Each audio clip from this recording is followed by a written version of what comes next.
नमस्कार. महाराष्ट्रातील विविध क्षेत्रातील बातम्या झटपट आपल्या मोबाईलवर पाहण्यासाठी लगेचच सबस्क्राईब करा राष्ट्रशक्ती लाईव्ह न्यूज आणि सोबत बेल आयकॉन प्रेस करायला विसरू नका. दिनांक 17 एप्रिल 2025 रोजी डॉक्टर वैशंपायन स्मृती शासकीय वैद्यकीय महाविद्यालय सोलापूर येथे एक विशेष आणि भारावलेला क्षण पाहायला मिळाला.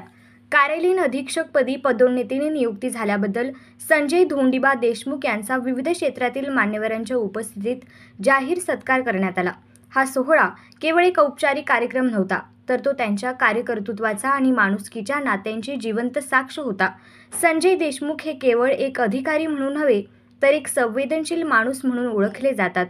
कामाच्या ठिकाणी प्रामाणिकपणा, शिस्त आणि कार्यक्षमता यांचा संगम साधताना त्यांनी आपल्या सहकाऱ्यांशी आणि सर्वसामान्य लोकांशी माणुसकीने वागण्याचा आदर्श घालून दिला आहे. त्यांच्या कार्यकुशलतेसोबतच त्यांनी जपलेली माणसं, त्यांच्या सुखदुःखात उभे राहण्याची वृत्ती आणि आपुलकीने बांधलेली माणसं हाच त्यांच्या यशामागील खरा मंत्र आहे.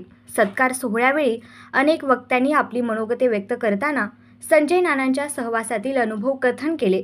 संजय नानांचं ऑफिसमधलं वागणं, प्रत्येक सहकार्याशी केलेली आपुलकीची वागणूक आणि कोणत्याही अडचणीत मदतीला धावून जाण्याची तयारी हे सगळं त्यांच्या मोठेपणाचं लक्षण आहे, असे गौरवोद्गार एका वरिष्ठ अधिकाऱ्याने काढले.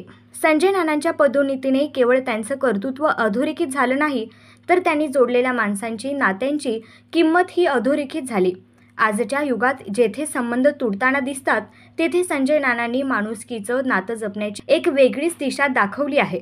या सोहळ्याच्या निमित्ताने सोलापूरच्या वैद्यकीय क्षेत्रातील एक आदर्श अधिकारी म्हणून संजय नाना देशमुख यांचे नाव उजळले आहे. त्यांच्या पुढील वाटचालीत सर्व स्तरातून शुभेच्छांचा वर्षाव होत आहे. ही नियुक्ती त्यांच्या कारकिर्दीतील एक महत्त्वपूर्ण टप्पा असून त्यांच्या पुढील कार्यकाळात त्यांनी अशीच प्रेरणादायी कामगिरी करत राहावी, अशी अपेक्षा व्यक्त केली जात आहे.